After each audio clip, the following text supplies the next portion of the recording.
I just finished shooting a spec commercial for this IPA from a local brewer called Pirate Life. If you're of age, I definitely recommend checking them out and tasting some of their goodness. Anyway, the commercial looks like this.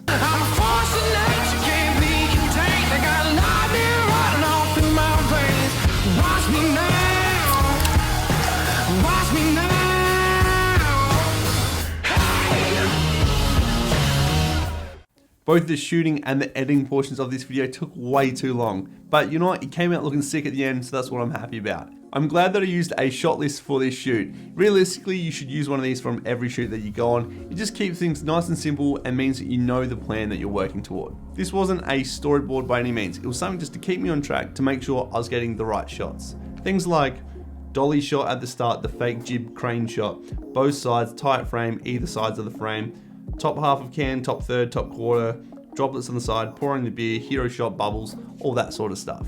My last shot was meant to be this infinite spinning pouring shot, couple different shots masked together to make one hero shot, but this is a bit of a time sensitive project. I'm going away to the river tomorrow actually, so I'm hoping that the day this got uploaded was the day I was aiming for, because when I get back from the river, I've got a full-on schedule for a few weeks and just really wanted to give you something in the meantime. And after all, this is a spec spot and it's already cost me enough time and enough money to make this already. For this ad, I needed at least 4 beers. One for you, one for me. The first beer is going to be for our crane jib dolly shot. If you follow me on Instagram, you might have seen this style of shot before. After a few months of tinkering, I think I've finally got it down to an art form. I use the Edelkrone head 1, and then I have a 1/4 inch mounting thread on there, which then goes into an Arca Swiss mounting clamp. Then I have a 1/4 inch bolt going all the way through a traditional Arca Swiss quick release blade. This will be how we mount our can to our Edelkrone head 1. So grab your beer or your soda if you're a young buck, and let's grab your drill as well. Go ahead and punch a hole in the middle of the can. Now remember, this is carbonated, it's going to spray everywhere, things are going to get sticky. That's what she said. Then put a few more holes and that will allow for the air to drain out so you can drain the fluid out of the can. Once we've drained our can, we're going to flip our can onto the side and do the same thing, and we're going to drill through one side of the can, dead center. I find using a 6.5mm drill bit means that when we put the bolt through, the edge of the tin or the can actually just catches nicely on the thread of the bolt and it screws in. Slide the bolt through, add it onto the head 1, rotate it, film it, bit of keyframes, you've got yourself a nice dolly jib crane sort of shot. The second drink is going to be for our levitating shot. It's going to be the same as the first one. Obviously, we're not going to pop a hole in the side. We're going to drill one centered down the bottom, 2 little air valves on the side. We're going to use our same mounting plate and go the whole way through the can. Next time, I need to get a longer bolt because my plate was flush with my can, and it just means I had to mask a bit of extra stuff out. The smaller the mass coming out of the can, the less masking you need to do to fix that in post. Next time, I'll be sure to get a longer bolt. Now this can will probably get cut up later on, so our third can is going to be our hero shot can. Remember not to drink the drinks that you drill into because there's bound to be some little metal flakes in there. You don't want that getting inside you, so be safe. Use that for your pouring shots. Get a few cups, pour it in, pour it out, swap it over, rinse and repeat. I then grabbed a few close-up shots which were on my shot list. Remember, if you see something while you're shooting and it looks good and it's not on your shot list, just shoot it because you never know if you might use it. Shoot my shot, then I check the ballistics. I think the little condensation beads look awesome. This was just glycerin and a little bit of water mixed together, put into a spray bottle and sprayed over the can.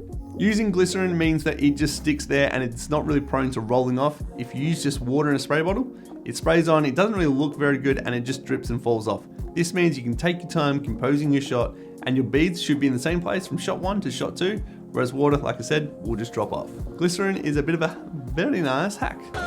It's nice. The pour shots came next. That wasted so much of my time. The beer in the glass is easy. Get a macro lens, get focus, shoot, pour the beer, keyframe it, grade it, done.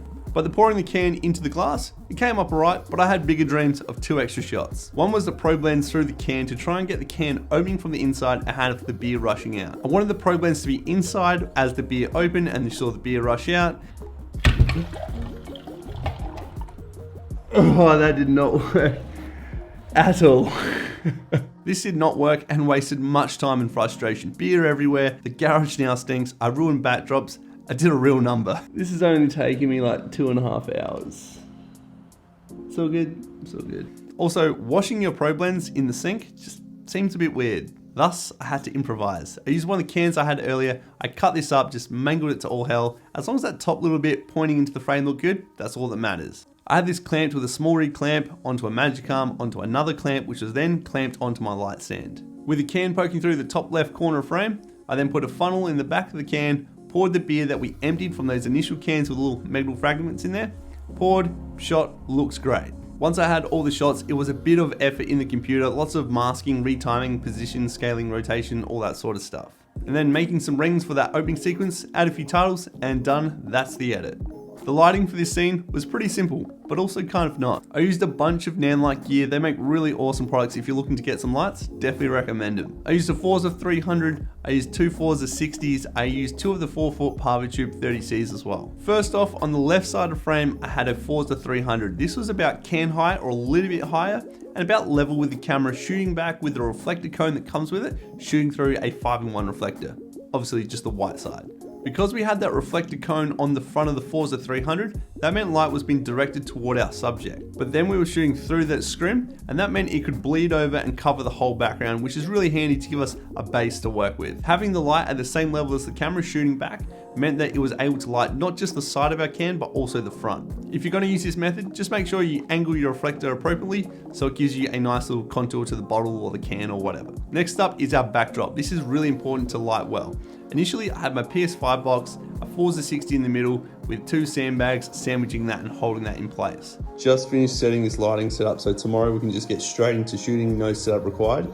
Got the Parva tubes hanging from this homemade wide system I've got, so I can just drag it along and set it wherever I want. We've got the 300s through the reflector. We've got a 60 watt through the 60 softbox shining down. Got another little 60 down here lighting that backdrop, and what do we have here? Yeah, boy. This had the reflector cone, so it was angled up toward the backdrop. Gave a nice like contour of shape, and it looked really cool. But I voted against that. I say voted like there was going to be some sort of opposition. I decided to go with one 30C Parva tube lying across the PS5 box, angled up toward the backdrop. This does two things. It meant that the backdrop is evenly lit the whole way across, and it means that when our can on that jib dolly shot rotates down, the face of the can is well lit from that light below.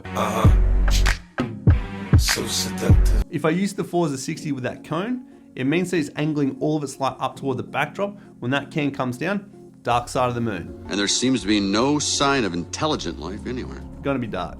Next up, I had the Forza 60 straight above it with the 60cm softbox and grid combo. This just gives a real nice flattering light down to our subject. This was very handy for the pouring shots where we've got the base in it as well, because we want that to be evenly lit also. This light really just rounded out our initial setup. Little tip on this one, if you have it a little bit further forward of dead center and angle it ever so slightly back, this just gives you a little bit of a cleaner light across the front of your subject, but also meant I got a little bit of spill across my background, just helping that Parva tube and that 300 really nail the lighting on the backdrop. Next up is another Parva tube. If you've been watching my stories earlier in the week, you might have seen I made this like homemade wire setup above my garage. This means I can hang my Parva tubes from there, slide them around, do whatever I want. It's actually surprisingly good, and it costs about 20 bucks, so that's a win. I had the Parva Tube 30C about a foot off to the right, facing straight toward the back wall. I didn't want to angle it toward my can, because that means it's just a bit harsh and you see the streak of the light. As we've got the can here, this Parva tube is actually facing this way. It's not actually directly to it like that. So what that's actually doing is just kissing the can. So if we have a look here, and then if we take the Parva tube away, and put it back. By having it facing straight off, it just glances the can and it really raises the profile of the can, just looks a lot nicer. I still want to have a bit of a shadow side to bring a bit of contrast to the image, it just fills out the image.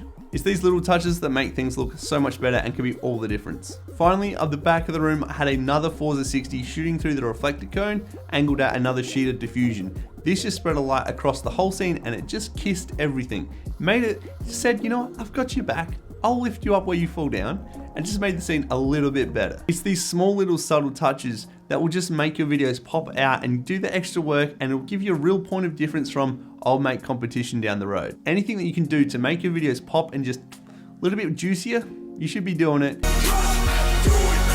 And that will stand you out from the competition and get you some more work. Do it. That video was a lot of work. That was about 60 plus hours just for the 15-second clip, the shooting and the editing portion. That's not including any of this YouTube video. I think it was worth it. I think it came out pretty good. Hopefully I can gain some work from Pirate Life or some other company from seeing this, but at worst, it sits on the website as a nice little portfolio piece. You just never know. Sometimes you work your absolute ass off, and then 3 years later, someone happens to see that same body of work and go, book that human. and you've spent, 3 years going, I got nowhere from that. So sometimes it's worth it, and hopefully that is the case for me here. Anyway, the camera for this shoot was the A7S III paired with a 90mm G macro, and the 2470G Master did make a few appearances, mainly on those pouring shots. If you made it this far, thank you. If you want to see more content, more BTS and whatnot, follow me on Instagram because I do post stories as I'm filming and doing my lighting setup. So if you're interested in that stuff, be sure to follow along. Today's music suggestion is a double date because why the hell not, but also the first one might not be for everyone. The first one is The Used. They released a new album called Heartwork. If you like A Blast in the Past, it's actually a pretty good album. It's got some really cool features. Mark Hoppus, Travis Barker, my favorite one is the one with Caleb Shomo. Get around it. If you're into that scene, you'll really like it. But if you're not, if you want to get a little bit fun, you want to get a little bit poppy, a little bit ska, in the interest of today's video, beer, Real Big Fish. I think I'll have myself a beer. Get around it, get your jam on, you won't regret it. It's just really a song for the people, a song for everyone. If you can't be happy while you're listening to that song, I don't know. If you did enjoy this video, please give it a big fat thumbs up, hit the subscribe button, that stuff is super helpful. And that fourth beer I mentioned, that one's for you. Cheers. Bye. I'm a force of nature, can't be contained. I got lightning running all through my veins. Watch me now, watch me now.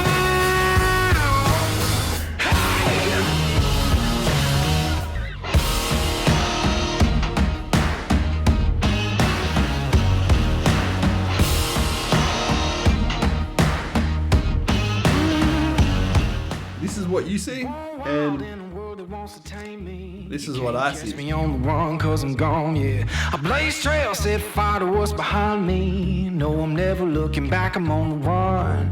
I could only ever be what I'm made to be. It feels good when I'm living.